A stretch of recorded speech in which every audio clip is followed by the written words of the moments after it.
Dear friends, ನಾನು ನಿಮ್ಮ Yashu R. ನೀವು ನೋಡ್ತಿದ್ದೀರಾ ಮೋಟಿವೇಶನಲ್ ಚಾನಲ್. ಸ್ನೇಹಿತರೆ, ಇವತ್ತಿನ ಒಂದು ಇಂಟ್ರೆಸ್ಟಿಂಗ್ ಟಾಪಿಕ್ನೊಂದಿಗೆ ಬಂದಿದ್ದೀನಿ. ನೀವು ಎಷ್ಟೇ ಒಂದು ಅಫರ್ಮೇಷನ್ ಮಾಡಿದ್ರು ಕೂಡ, ಎಷ್ಟೇ ಒಂದು ಗ್ರ್ಯಾಟಿಟ್ಯೂಡ್ ತೋರಿಸಿದ್ರು ಕೂಡ, ಎಷ್ಟೇ ಒಂದು ಮ್ಯಾನಿಫೆಸ್ಟೇಷನ್ ಟೆಕ್ನಿಕ್ ಮಾಡಿದ್ರು ಕೂಡ ಯೂನಿವರ್ಸ್ಗೆ ಹೆಲ್ಪ್ ಮಾಡದಿರ್ತಕ್ಕಂತಹ, ಯೂನಿವರ್ಸ್ಗೆ ಸಿಟ್ಟು ತರಿಸ್ತಕ್ಕಂತಹ ಈ 3 ಸ್ವಭಾವಗಳು ನಿಮ್ಮಲ್ಲಿವೆ. ಈ 3 ಸ್ವಭಾವಗಳನ್ನು ನೀವು ಹಿಂದೆ ಬಿಟ್ಟರೆ ಖಂಡಿತವಾಗಿಯೂ ಕೂಡ ಯೂನಿವರ್ಸ್ ಒಂದು ಆಶ್ಚರ್ಯಗತವಾಗಿ ನಿಮಗೆ ಹೆಲ್ಪ್ ಮಾಡ್ತಾ ಹೋಗುತ್ತೆ. ಸೊ ನೀವು ಎಷ್ಟೇ ಕಣ್ಣೀರು ಹಾಕಿ, ಎಷ್ಟೇ ಒದ್ದಾಡ್ತಾ ಇದ್ರು, ಎಷ್ಟು ಬೇಜಾರಾಗಿದ್ರು ಕೂಡ ಈ 3 ಸ್ವಭಾವಗಳನ್ನು ನೀವು ಇಟ್ಕೊಂಡಿದ್ರೆ ಯೂನಿವರ್ಸ್ ನಿಮ್ಮನ್ನು ನೋಡಿದ್ರು ಕೂಡ ನೋಡದೇ ಇರೋ ರೀತಿ ಹೋಗ್ತಾ ಹೋಗುತ್ತೆ. ಸೊ ನೀವು ಆ್ಯಂಡ್ ಆಲ್ಸೋ ಅಂದ್ಕೊಳ್ಬಹುದು, ನಾನು ಮ್ಯಾನಿಫೆಸ್ಟೇಷನ್ ಅಫರ್ಮೇಷನ್ ಎಲ್ಲ ಮಾಡ್ತಾ ಇದ್ದೀನಿ ಅಂತ. ನೀವು ಈ 3 ಸ್ವಭಾವಗಳನ್ನು ಇಟ್ಕೊಂಡು ನೀವು ಏನೇ ಮಾಡಿದ್ರು ಕೂಡ ಯೂನಿವರ್ಸ್ಗೆ ಈ 3 ಸ್ವಭಾವಗಳು ಸಿಟ್ಟು ತರಿಸುತ್ತೆ. ಸೊ ನಿಮಗೆ ಯಾವುದೇ ಕಾರಣಕ್ಕೂ ಕೂಡ ಹೆಲ್ಪ್ ಮಾಡೋದಕ್ಕೆ ಸಾಧ್ಯ ಆಗಲ್ಲ. ಹಾಗಾದರೆ ಆ ಯೂನಿವರ್ಸ್ಗೆ ಸಿಟ್ಟು ತರಿಸ್ತಕ್ಕಂತಹ, ನಿಮಗೆ ಹೆಲ್ಪ್, ನಿಮ್ಮ ಗುರಿ ಸಾಧನೆಯಿಂದ ಹಿಂದೆ ಹೋಗ್ತಕ್ಕಂತಹ ಆ 3 ಸ್ವಭಾವಗಳನ್ನ ಇವತ್ತಿನ ವಿಡಿಯೋದಲ್ಲಿ ತಿಳ್ಕೊಳ್ತಾ ಹೋಗೋಣ. ಅದಕ್ಕಿಂತ ಮುಂಚೆ ನನ್ನ ಚಾನಲ್ನ ಇನ್ನು ಯಾರೆಲ್ಲ ನೋಡ್ತಿದ್ದೀರಾ ದಯವಿಟ್ಟು ಸಬ್ಸ್ಕ್ರೈಬ್ ಮಾಡಿಕೊಂಡು ಪಕ್ಕದಲ್ಲಿರ್ತಕ್ಕಂಥ ಬೆಲ್ ಐಕನ್ನ ಅನೇಬಲ್ ಮಾಡ್ಕೊಳ್ಳಿ ಅಂತ ಹೇಳ್ತಾ, ತಡ ಮಾಡೋದು ಬೇಡ, ಲೆಟ್ಸ್ ಕಮ್ ಗೈಸ್. ಹಾಗಾದರೆ ಈ ಯೂನಿವರ್ಸ್ಗೆ 3 ಸ್ವಭಾವಗಳು, ಸಿಟ್ಟು ತರಿಸ್ತಕ್ಕಂತಹ ಸ್ವಭಾವಗಳಲ್ಲಿ ಫಸ್ಟ್ ಟಾಕ್ಸಿಕ್ ಸ್ವಭಾವ ಏನಂತ ಅಂದರೆ ಓವರ್ ಗಿವರ್. ಸೊ ಈ ಓವರ್ ಗಿವರ್ ಅಂತ ಅಂದರೆ ಏನು?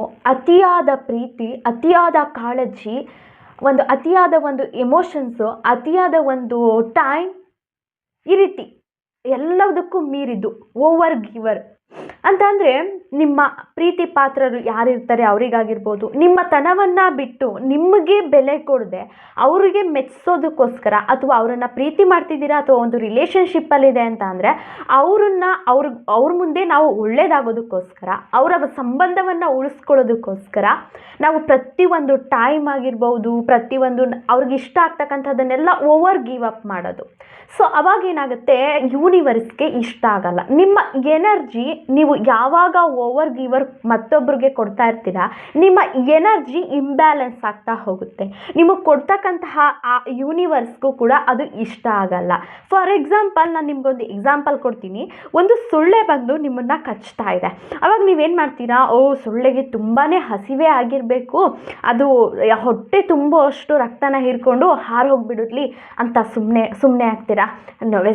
ಮೊಮೆಂಟ್ ಅದು ಸೊಳ್ಳೆ ಬಂದು ಕುಂತ್ಕೊಳ್ತು ಅಂತ ಅಂದರೆ ಅದನ್ನು ನೀವೇನು ಮಾಡ್ತೀರಾ? ಓಡಿಸ್ಬಿಡ್ತೀರಾ. ಅಕಸ್ಮಾತ್ ಅದನ್ನು ನೀವು ರಕ್ತ ಹೀರಕ್ಕೆ ಬಿಡ್ತು ಅಂದರೆ ರೋಗ ಬರ್ಬೋದು ಅಲ್ವಾ, ಯಾರಿಗೊತ್ತು?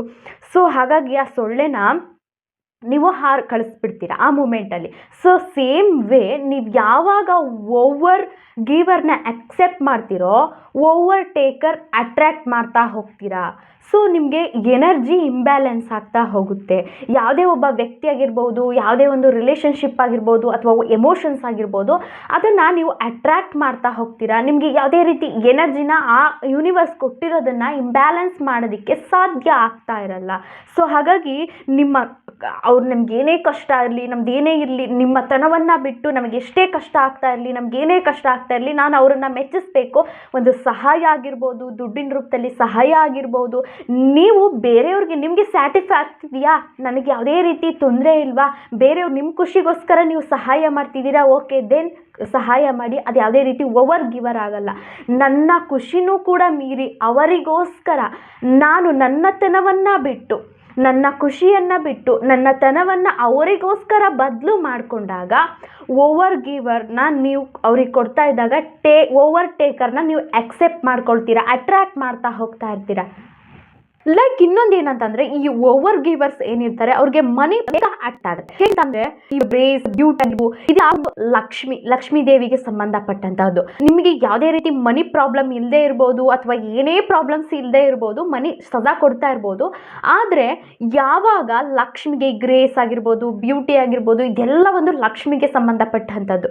ಯಾರು ತನ್ನನ್ನು ತಾನು ಕಡೆಗಣಿಸಿ, ತನ್ನನ್ನು ಎನರ್ಜಿನ ಉಪಯೋಗಿಸ್ಕೊಳ್ದೆ, ತನ್ನ ಟೈಮನ್ನು ಬೇರೆಯವ್ರಿಗೋಸ್ಕರ ಕೊಡ್ತಾ ಇರ್ತಾರೋ, ತನಗೆ ತಾನು ವ್ಯಾಲ್ಯೂ ಮಾಡ್ತಾ ಇರಲ್ವೋ, ಅವ್ರನ್ನ ಕಂಡ್ರೆ ಲಕ್ಷ್ಮಿಗೆ ಆಗಲ್ಲ. ಆಪೋಸಿಟ್ ಯೂನಿವರ್ಸ್ಗೂ ಕೂಡ ಆಗಲ್ಲ.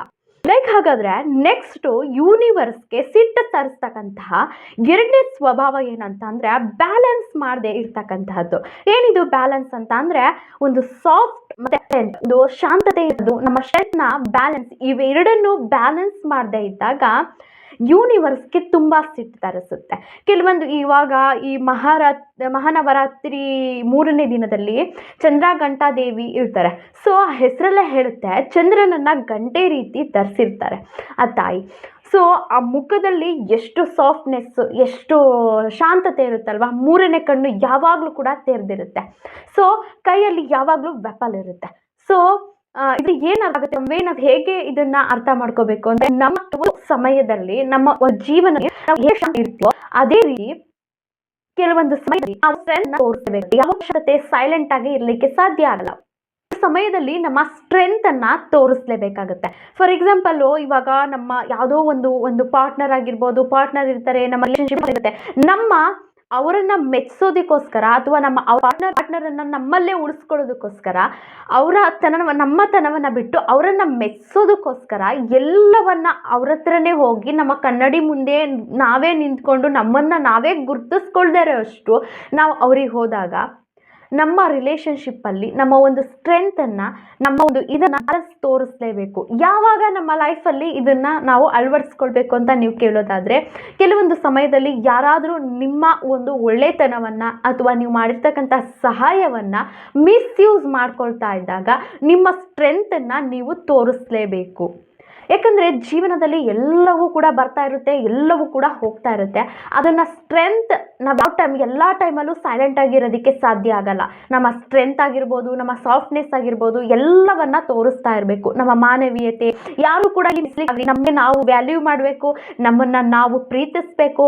ಯಾಕಂದರೆ ನಮ್ಮ ಮೆಂಟಾಲಿಟಿ ಎಲ್ಲವನ್ನ ನಮ್ಮನ್ನು ನಾವೇ ತ್ಯಾಗ ಮಾಡುವಷ್ಟು ನಮ್ಮ ಪಾರ್ಟ್ನರ್ ನಮ್ಮ ಜೊತೆನೇ ನಮ್ಮ ಲೈಫಲ್ಲಿ ಉಳಿಸ್ಕೋಬೇಕು. ನಮಗೆ ಅವ್ರ ಲೈಫ್ ನಮ್ಗೆ ಬಿಟ್ಟು ನಮಗೆ ಬೇರೆ ಇಲ್ಲ. ಫಸ್ಟ್ ನಮಗೆ ನಾವು ವ್ಯಾಲ್ಯೂವೇಬಲ್ ಮಾಡಬೇಕು, ನಮ್ಮನ್ನು ನಾವು ಪ್ರೀತಿಸಬೇಕು. ನಮ್ಮನ್ನು ನಾವೇ ಪ್ರೀತಿಸ್ನಿಲ್ಲ, ನಮಗೆ ವ್ಯಾಲ್ಯೂವೇಬಲ್ ಇದೆ, ನಮ್ಮದೇ ಆದ ಒಂದು ಕ್ರಿಯೇಟಿವಿಟಿ ಇದೆ.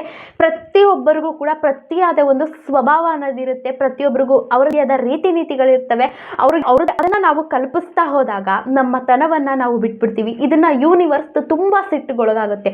ಫಸ್ಟು ನಾವು ಇನ್ನೊಬ್ರಿಗೆ ನಾವು ಏನೋ ಒಂದು ಸಹಾಯ ಮಾಡ್ತೀವ, ನಾವು ಇನ್ನೊಬ್ರ ಜೊತೆ ಸ್ಯಾಟಿಸ್ಫೈ ಆಗ್ತಿದ್ಯಾ, ನಮಗಿಷ್ಟ ಇದೆಯಾ, ನಮಗೆ ಖುಷಿ ಇದೆಯಾ ಅನ್ನೋದ್ರ ಮೇಲೆ ಡಿಪೆಂಡ್ ಆದಾಗ ಮಾತ್ರ ನೆಕ್ಸ್ಟ್ ದೆನ್ ನಾವು ಏನು ಡಿಸಿಷನ್ ತಗೋಬೇಕು, ಯಾವುದ್ರಲ್ಲಿ ನಾವು ತಗೋಬೇಕು ಅನ್ನೋದನ್ನು ಥಿಂಕ್ ಮಾಡಬೇಕಾಗತ್ತೆ. ಲೈಕ್ ನೆಕ್ಸ್ಟು ಯೂನಿವರ್ಸ್ಗೆ ಇಷ್ಟ ಆಗ್ತಾ ಇರ್ತಕ್ಕಂತಹ, ಸಿಟ್ಟು ತರಿಸ್ತಕ್ಕಂತಹ 3ನೇ ಸ್ವಭಾವ ಏನಂತಂದರೆ ಭಯ ಪಡ್ತಕ್ಕಂಥದ್ದು, ನಾವು ಯಾವುದೇ ಒಂದು ಕೆಲಸ ಮಾಡಬೇಕು ಅಂತ ಅಂದರೆ ನಾನು ಅದರಿಂದ ಸಾಧ್ಯ ಆಗ್ತಾಯಪ್ಪ ಹಿಂದಕ್ಕೆ ಹೋಗ್ತಾ ಹಿಂಜರಿತಕ್ಕಂತಹದ್ದು. ಇವಾಗ ನಮ್ಗೆ ಏನೋ ಒಂದು ಫಿಯರ್ಲೆಸ್ ಆಗಿ ಲೈಫಲ್ಲಿ ಏನೇನೋ ಕಷ್ಟಗಳನ್ನ ಎಸ್ತಾ ಬಂದಿರ್ತೀವಿ. ಅದನ್ನೆಲ್ಲ ನೋಡಿ ಏನೋ ಒಂದು ಫ್ರೆಂಡ್ ನಮಗೆ ಬಂದ್ಬಿಡ್ತು ಅಂದ ತಕ್ಷಣ ನೆವರ್ ಗಿವ್ ಅಪ್, ಅದನ್ನು ಸ್ಟಾಪ್ ಮಾಡ್ತಕ್ಕಂತಹದ್ದು, ನಮಗೆ ಭಯ ಪಡ್ತಕ್ಕಂಥದ್ದು, ಅದು ನಮಗೆ ಸಾಧ್ಯ ಇಲ್ಲ ಅಂತಕ್ಕಂಥದ್ದು. ಈಗ ನವರಾತ್ರಿಯ 7ನೇ ದಿನ ದುರ್ಗೆಯ ಕಾಳಿ ದೇವಿ ಅನ್ನೋದು ಒಂದು ಬರುತ್ತೆ.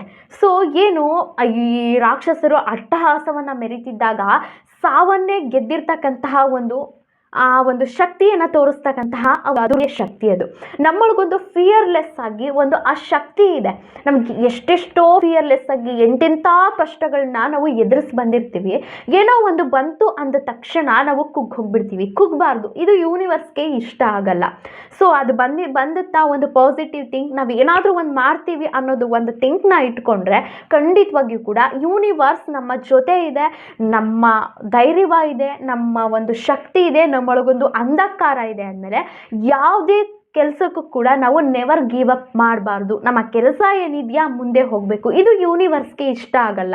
ನಾವು ಅಲ್ಲೇ ಕೆಲಸನ ನಮಗೆ ಸಾಕಾಯ್ತಪ್ಪ, ತುಂಬ ಆಗ್ತಾ ಇಲ್ಲ, ತುಂಬ ಸಮಸ್ಯೆಗಳು ಬರ್ತಾ ಇದೆ, ಯೂನಿವರ್ಸ್ ನಮ್ಮ ಜೊತೆ ಇದೆ, ಯೂನಿವರ್ಸ್ ಎನರ್ಜಿ ನಮ್ಮ ಜೊತೆ ಇದೆ, ನಮ್ಮ ಸ್ಟ್ರೆಂತ್ ನಮ್ಮ ಜೊತೆ ಇದೆ, ನಮ್ಮ ಎಮೋಷನ್ ನಮ್ಮ ಜೊತೆ ಇದೆ, ನಮ್ಮ ಪ್ರೀತಿ ನಮ್ಮ ಜೊತೆ ಇದೆ ಅಂದಮೇಲೆ ನಾವು ಏನಕ್ಕೆ ಗಿವ್ ಅಪ್ ಮಾಡಬೇಕು?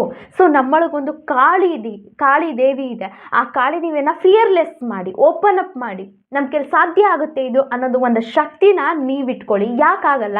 ಈ 3 ಸ್ವಭಾವಗಳನ್ನ ನೀವು ಹಿಂದೆ ಬಿಟ್ರಿ ಅಂದರೆ ಖಂಡಿತವಾಗಿಯೂ ಕೂಡ ಆಶ್ಚರ್ಯಗತವಾಗಿ ಇಮ್ಮಿಡಿಯೇಟಾಗಿ ಯೂನಿವರ್ಸ್ ನಿಮಗೆ ಹೆಲ್ಪ್ ಮಾಡುತ್ತೆ, ನೀವು ಏನೇ ಒಂದು ನಿಮ್ಮ ಲೈಫಲ್ಲಿ ಆಸೆಗಳನ್ನ ಇಟ್ಕೊಂಡಿದ್ರೆ. ಸೊ ಈ ಒಂದು ಎಪಿಸೋಡ್ ನಿಮಗಿಷ್ಟ ಆಗಿದ್ರೆ ಖಂಡಿತವಾಗಿಯೂ ಕೂಡ ಶೇರ್ ಮಾಡಿ ಆ್ಯಂಡ್ ಲೈಕ್ ಮಾಡಿ ಅಂತ ಹೇಳ್ತಾ, ನೆಕ್ಸ್ಟ್ ಎಪಿಸೋಡಲ್ಲಿ ಇದೇ ಒಂದು ನೆಕ್ಸ್ಟ್ ಎಪಿಸೋಡ್ನೊಂದಿಗೆ ಬರ್ತೀನಿ. ಅಲ್ಲಿವರೆಗೂ ನಮಸ್ತೆ.